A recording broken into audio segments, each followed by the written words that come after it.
राधे कृष्ण। आप सभी को आज की वीडियो में सुनेंगे बृहस्पतिवार व्रत कथा।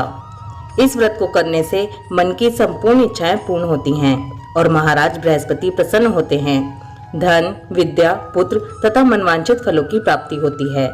परिवार में सुख तथा शांति रहती है। इसलिए यह व्रत सब स्त्री पुरुषों के लिए सर्वश्रेष्ठ और अति फलदायक है। इस व्रत में केले का पूजन करना चाहिए। कथा और पूजन के समय मन, कर्म और वचन से शुद्ध होकर जो इच्छा हो बृहस्पति देव से प्रार्थना करनी चाहिए। उनकी इच्छाओं को बृहस्पति देव अवश्य पूरी करते हैं। ऐसा मन में दृढ़ विश्वास रखना चाहिए। बृहस्पतिवार व्रत कथा। एक समय की बात है, भारतवर्ष में एक राजा राज करता था। वह बड़ा ही प्रतापी और दानी था। वह प्रतिदिन मंदिर में दर्शन करने जाता और ब्राह्मण और गुरु की सेवा किया करता था। उसके द्वार से कोई भी निराश होकर नहीं लौटता था। वह प्रत्येक गुरुवार को व्रत रखता और पूजन करता था। हर दिन गरीबों की सहायता करता था। परंतु ये सब बातें उसकी रानी को अच्छी नहीं लगती थी। वो ना तो व्रत करती और ना ही किसी को एक पैसा दान में देती थी तथा राजा से भी ऐसा करने को मना किया करती थी। एक समय की बात है, जब राजा शिकार खेलने वन को गए थे और घर पर रानी और दासी थी। उस समय गुरु बृहस्पति एक साधु का रूप धारण करके राजा के दरवाजे पर भिक्षा मांगने आए। रानी से भिक्षा मांगी तो वो कहने लगी कि हे साधु महाराज, मैं इस दान और पुण्य से तंग आ गई हूँ। मेरे से घर का ही कार्य समाप्त नहीं होता। इस कार्य के लिए तो पतिदेव ही बहुत हैं। अब आप इस प्रकार की कृपा करें कि यह सब धन नष्ट हो जाए और मैं आराम से रह सकूं। साधु बोले, हे देवी, तुम तो बड़ी विचित्र हो। संतान और धन से कोई दुखी नहीं होता, इसको सभी चाहते हैं। पापी भी पुत्र और धन की इच्छा करता है। अगर तुम्हारे पास धन अधिक है तो भूखे मनुष्यों को भोजन कराओ, प्याऊ लगवाओ, ब्राह्मणों को दान दो, धर्मशाला बनवाओ, कुआं, तालाब, बावड़ी, बाग बगीचों आदि का निर्माण कराओ तथा निर्धन मनुष्यों की कुंवारी कन्याओं का विवाह कराओ और इन्हें को धर्म इत्यादि करो। इस प्रकार के कर्मों से आपके कुल का और आपका नाम परलोक में सार्थक होगा और स्वर्ग की प्राप्ति होगी। परंतु वो रानी इन बातों से खुश नहीं हुई। वो बोली, हे साधु महाराज, मुझे ऐसे धन की आवश्यकता नहीं जिसको और मनुष्यों को दान दूं तथा जिसको रखने संभालने में ही मेरा सारा समय नष्ट हो जाए।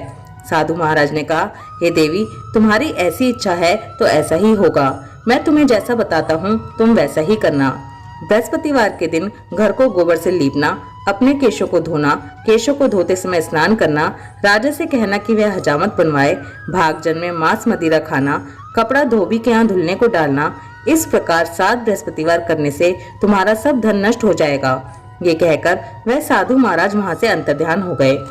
रानी ने साधु के कहने के अनुसार वैसा ही किया। 3 बृहस्पतिवार ही बीते थे कि उसकी समस्त धन संपत्ति नष्ट हो गई और भोजन के लिए दोनों समय परिवार तरसने लगा तथा सांसारिक भोगों से दुखी रहने लगा। तब वो राजा रानी से कहने लगा, हे रानी, तुम यहाँ पर रहो, मैं दूसरे देश को जाऊं, क्योंकि यहाँ पर मुझे सभी मनुष्य जानते हैं, इसलिए कोई कार्य भी नहीं कर सकता। देश चोरी परदेश भिक्षा के बराबर है। ऐसा कहकर राजा परदेश चला गया। वह जंगल में जाता और लकड़ी काट कर लाता और शहर में बेचता। इस तरह जीवन व्यतीत करने लगा। इधर राजा के बिना रानी और दासी दुखी रहने लगी। किसी दिन भोजन मिलता और किसी दिन जल पीकर ही रह जाती। एक समय रानी और दासी को 7 दिन बिना भोजन के व्यतीत हो गए तो रानी ने अपनी दासी से कहा, हे दासी, यहाँ पास ही के नगर में मेरी बहन रहती है। वो बड़ी धनवान है। तू उसके पास जा और वहाँ से 5 सेर बेजर मांग कर ले आ, जिससे कुछ समय के लिए गुजर हो जाएगी। इस प्रकार रानी की आज्ञा मानकर दासी रानी की बहन के पास गई तो रानी की बहन उस समय पूजन कर रही थी, क्योंकि उस रोज बृहस्पतिवार का दिन था। जब दासी ने रानी की बहन को देखा तो उससे बोली, हे रानी, मुझे तुम्हारी बहन ने भेजा है, मुझे 5 सेर भेजर दे दो। इस प्रकार दासी ने अनेक बार कहा, परंतु रानी ने उत्तर नहीं दिया, क्योंकि वह उस समय बृहस्पतिवार की व्रत कथा सुन रही थी। इस प्रकार जब दासी को किसी प्रकार का उत्तर नहीं मिला तो वो बहुत दुखी हुई और क्रोधवश लौटकर अपने गांव को आ रानी के पास आकर बोली, हे रानी, आपकी बहन बहुत ही धनी स्त्री है। वह छोटे लोगों से बात भी नहीं करती, क्योंकि मैंने उनसे कहा तो उन्होंने कोई उत्तर ही नहीं दिया। मैं वापस चली आई। रानी बोली, हे दासी, इसमें उसका कोई दोष नहीं है। जब बुरे दिन आते हैं तब कोई सहारा नहीं देता। अच्छे बुरे का पता विपत्ति में ही लगता है। जो ईश्वर की इच्छा होगी वही होगा। यह सब हमारे भाग्य का दोष है। इधर उस रानी की बहन ने सोचा कि मेरी बहन की दासी आई थी, परंतु मैं उससे नहीं बोली, इससे वो बहुत दुखी हुई होगी।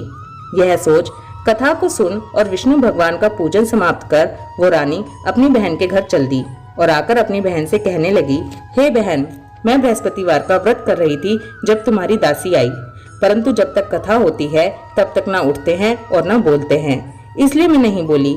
कहो दासी क्यों आई थी? रानी बोली, हे बहन, हमारे घर अनाज नहीं था, वैसे तुमसे कोई बात छिपी नहीं है, इस कारण मैंने दासी को तुम्हारे पास 5 सेर बेचर के लिए भेजा था। रानी की बहन बोली, बृहस्पति भगवान सबकी मनोकामना पूरी करते हैं, देखो शायद तुम्हारे घर में अनाज रखा हो। इस प्रकार का वचन जब रानी ने सुना तो घर के अंदर गई, वहां उसे एक घड़ा बेजर से भरा हुआ मिल गया। तब वो रानी और बांदी बहुत ही खुश हुई। दासी कहने लगी, हे रानी, देखो वैसे ही हमको भोजन नहीं मिलता तो हम रोज ही व्रत करते हैं, अगर इनसे व्रत की विधि और कथा पूछ ली जाए तो उसे हम भी किया करेंगे। तब उस रानी ने अपनी बहन से पूछा, हे बहन, बृहस्पतिवार के व्रत का क्या नियम है? तब रानी की बहन ने बताया, बृहस्पतिवार के व्रत में चने की दाल और मुनक्का से भगवान विष्णु का केले की जड़ में पूजन करें और दीपक जलाएं, पीला भोजन करें और कथा सुनें। इस प्रकार करने से गुरु भगवान प्रसन्न होते हैं, अन्न पुत्र धन देते हैं, मनोकामना पूरी करते हैं। इस प्रकार रानी और दासी दोनों ने निश्चय किया कि बृहस्पति भगवान का पूजन जरूर करेंगे। 7 रोज बाद बृहस्पतिवार आया तो उन्होंने व्रत रखा। दासी घुड़साल में जाकर चना और गुड़ बीन लाई तथा उसकी दाल से केले की जड़ का तथा विष्णु भगवान का पूजन किया। अब भोजन पीला कहाँ से आए? दोनों बड़ी दुखी हुई, परंतु उन्होंने व्रत किया था, इस कारण गुरु भगवान प्रसन्न थे। 2 थालों में सुंदर पीला भोजन लेकर आए और दासी को देकर बोले, हे दासी, यह तुम्हारे और रानी के लिए भोजन है, तुम दोनों भोजन कर लेना। दासी भोजन पाकर बड़ी प्रसन्न हुई और रानी से बोली, चलो रानी जी भोजन कर लो। रानी को इस विषय में कुछ भी पता नहीं था, इसलिए वो दासी से बोली, तू ही भोजन कर, क्योंकि तू हमारी व्यर्थ में हंसी उड़ाती है। दासी बोली कि एक महात्मा भोजन दे गया है। रानी कहने लगी, वो भोजन तेरे लिए दे गया है, तू ही भोजन कर। दासी ने कहा, वो महात्मा हम दोनों को 2 थाल में भोजन दे गया है, इसलिए हम और तुम दोनों ही साथ साथ भोजन करेंगे। इस प्रकार रानी और दासी ने गुरु भगवान को नमस्कार कर भोजन प्रारंभ किया। अब वो प्रत्येक बृहस्पतिवार को गुरु भगवान का व्रत और विष्णु भगवान का पूजन करने लगी। बृहस्पति भगवान की कृपा से रानी और दासी के पास धन हो गया। रानी फिर इसी प्रकार आलस्य करने लगी। तब दासी बोली, देखो रानी, तुम पहले इस प्रकार आलस्य करती थी और तुम्हें धन रखने में बड़ा कष्ट होता था, इस कारण सभी धन नष्ट हो गया। अब गुरु भगवान की कृपा से धन मिला है, हमें दान पुण्य करना चाहिए। दान में भूखे मनुष्यों को भोजन कराओ, प्याऊ लगवाओ, ब्राह्मणों को दान दो, कुआं, तालाब, बावड़ी आदि का निर्माण करो, मंदिर और पाठशाला बनवा कर दान दो, कुंवारी कन्याओं का विवाह करवाओ, धन को शुभ कार्य में खर्च करो, जिससे तुम्हारे कुल का यश बढ़े तथा स्वर्ग प्राप्त हो और पितृ प्रसन्न हो। तब रानी ने इसी प्रकार के कर्म करने प्रारंभ कर दिए तो काफी यश फैलने लगा।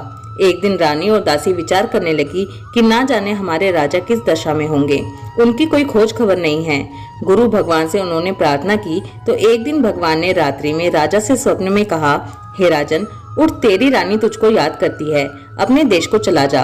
राजा प्रातः काल उठा और विचार करने लगा, स्त्री खाने और पहनने की ही साथी होती है, पर भगवान की आज्ञा मानकर वो अपने नगर के लिए चलने को तैयार हुआ। इससे पूर्व जब राजा परदेश चला गया था तो परदेश में दुखी रहने लगा। प्रतिदिन जंगल में से लकड़ी बीन कर लाता और उन्हें शहर में बेचकर अपने दुखी जीवन को बड़ी कठिनता से व्यतीत करता था। एक दिन राजा दुखी हो अपनी पुरानी बातों को याद करके रोने लगा।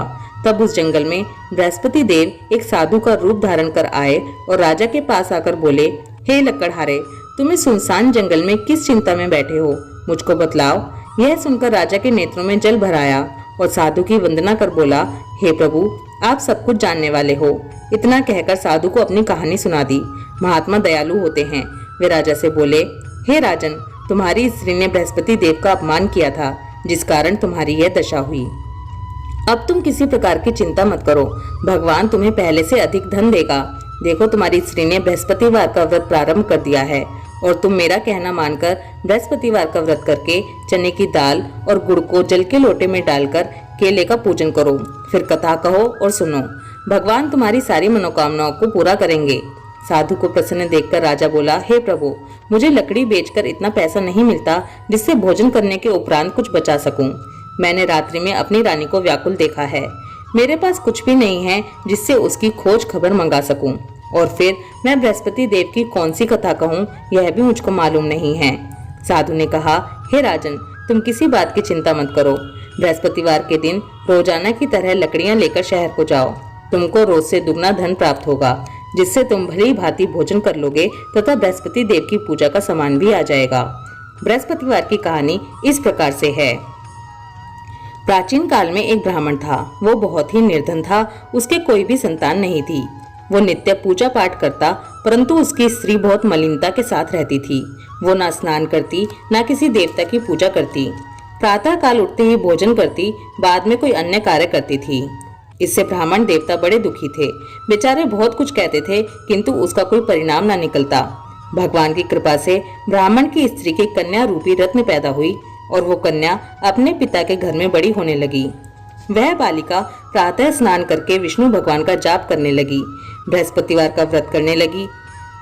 अपने पूजा पाठ को समाप्त करके स्कूल जाती तो अपनी मुट्ठी में जौ भरकर ले जाती और पाठशाला के मार्ग में डालती जाती।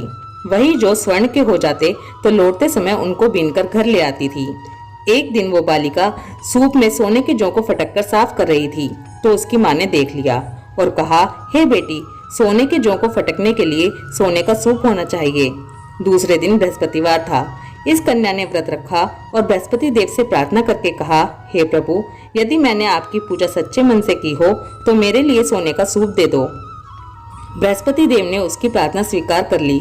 रोजाना की तरह कन्या जौ फैलाती हुई स्कूल को गई, और जब लौटकर जौ बीन रही थी तो बृहस्पति देव की कृपा से रास्ते में सोने का सूप मिला। उसे वो घर लेकर आ गई और उससे जौ साफ करने लगी, परंतु उसकी माँ का वही ढंग रहा।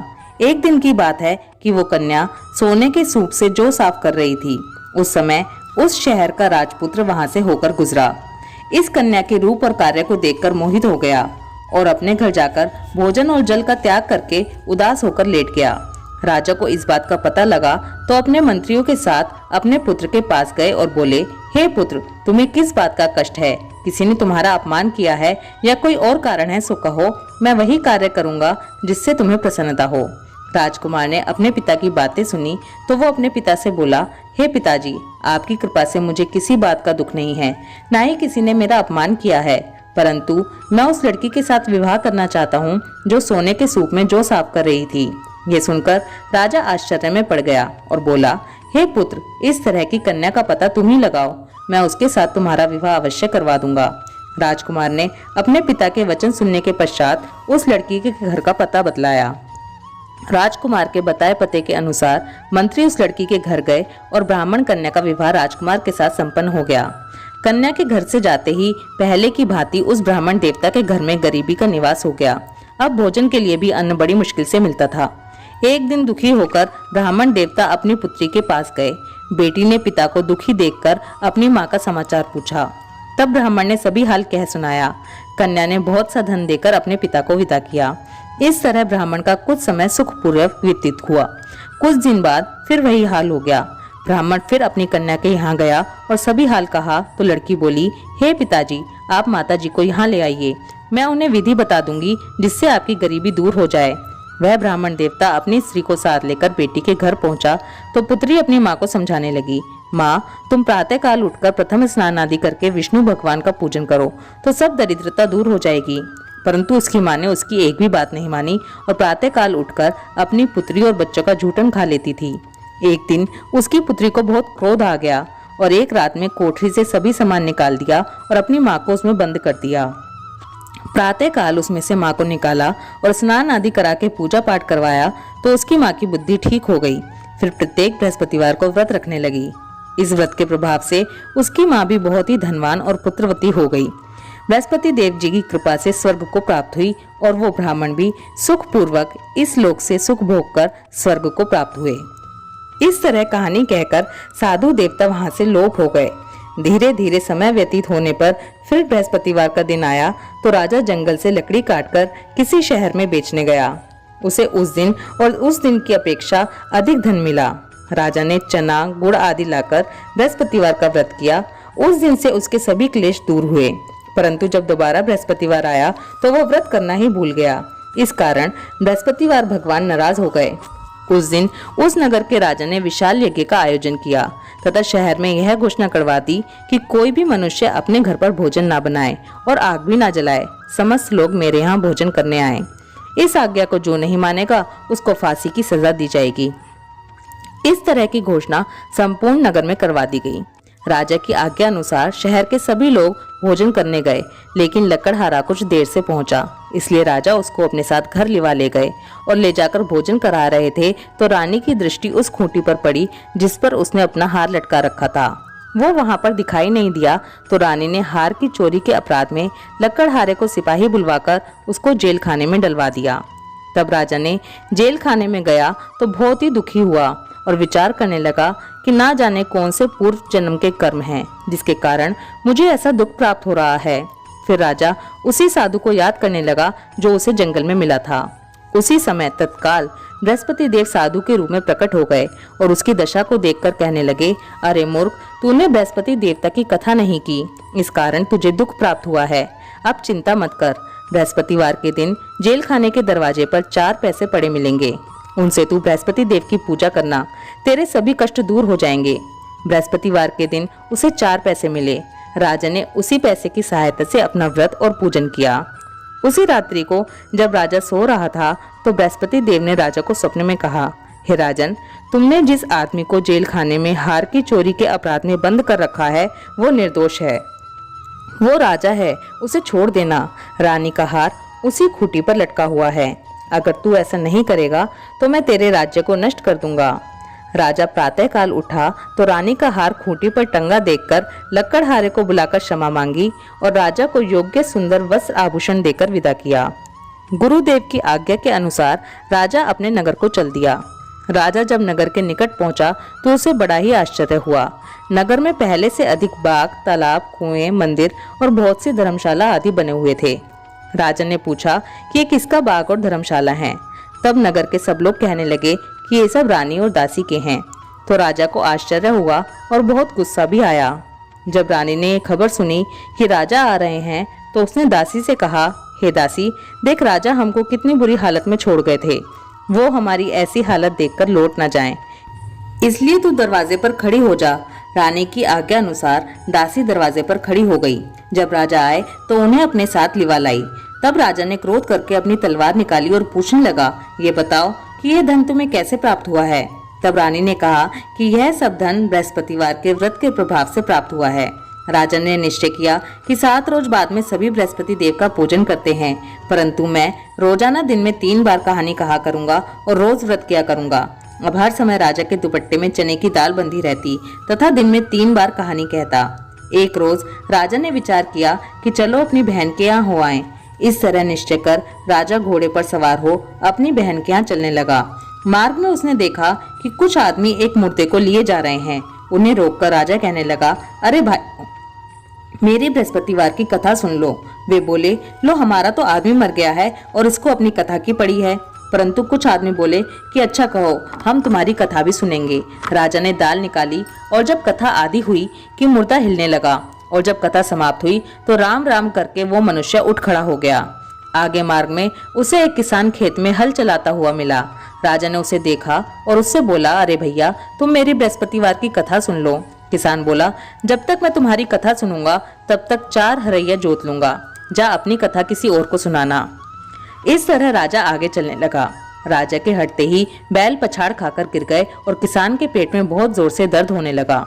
उस समय उसकी माँ रोटी लेकर आई। उसने जब यह देखा तो अपने पुत्र से सब हाल पूछा और बेटे ने सभी हाल कह दिया।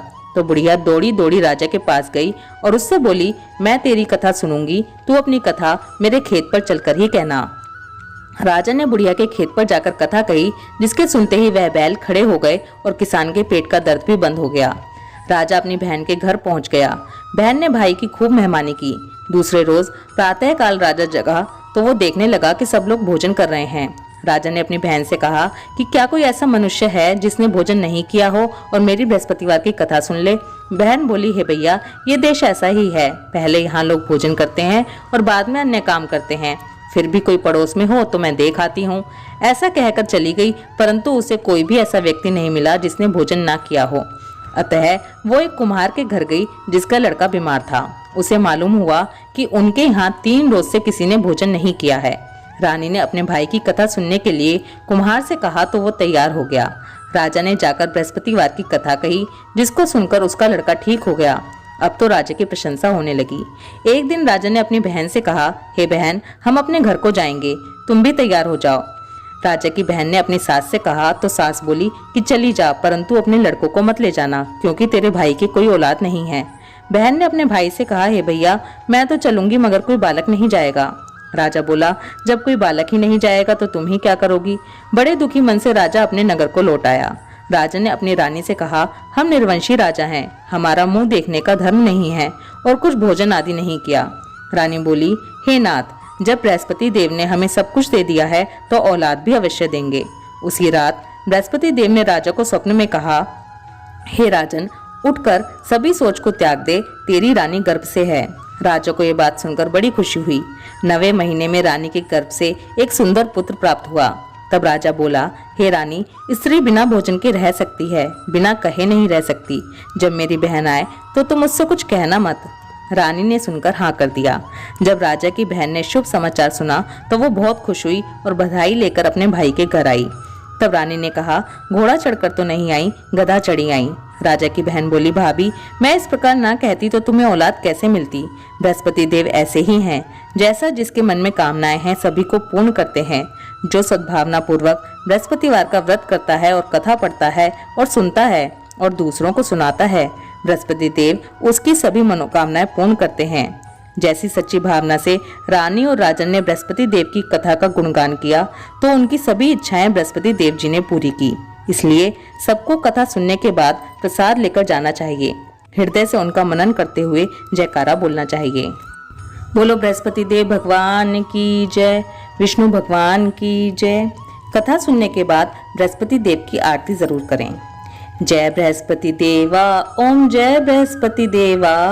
छिन छिन भोग लगाऊं, छिन छिन भोग लगाऊं, कदली फल मेवा। ओम जय बृहस्पति देवा। तुम पूर्ण परमात्मा, तुम अंतर्यामी, स्वामी तुम अंतर्यामी। जगत पिता जगदीश्वर, तुम सबके स्वामी। ओम जय बृहस्पति देवा। चरणामृत निज निर्मल, सब पातक हरता, स्वामी सब पातक हरता। सकल मनोरथ दायक, कृपा करो भरता। ओम जय बृहस्पति देवा। तन मन धन अर्पण कर, जो जन शरण पड़े, स्वामी जो जन शरण पड़े। प्रभु प्रकट तब होकर, आकर द्वार खड़े। ओम जय बृहस्पति देवा। दीन दयाल दयानिधि, भक्तन हितकारी, स्वामी भक्तन हितकारी। पाप दोष सब हरता, भव बंधन हारी। ओम जय बृहस्पति देवा। सकल मनोरथ दायक, सब संशय हारी, स्वामी सब संशय हारी। विषय विकार मिटाओ, संतन सुखकारी। ओम जय बृहस्पति देवा। जो कोई आरती तेरी, प्रेम सहित गावे, स्वामी प्रेम सहित गावे। ज्येष्ठानंद आनंद सो, निश्चय फल पावे। ओम जय बृहस्पति देवा। ओम जय बृहस्पति देवा। ओम जय बृहस्पति देवा। छिन छिन भोग लगाऊं, कदली फल मेवा। ओम जय बृहस्पति देवा। ओम जय बृहस्पति देवा। बोलो बृहस्पति देव भगवान की जय, विष्णु भगवान की जय। राधे कृष्णा।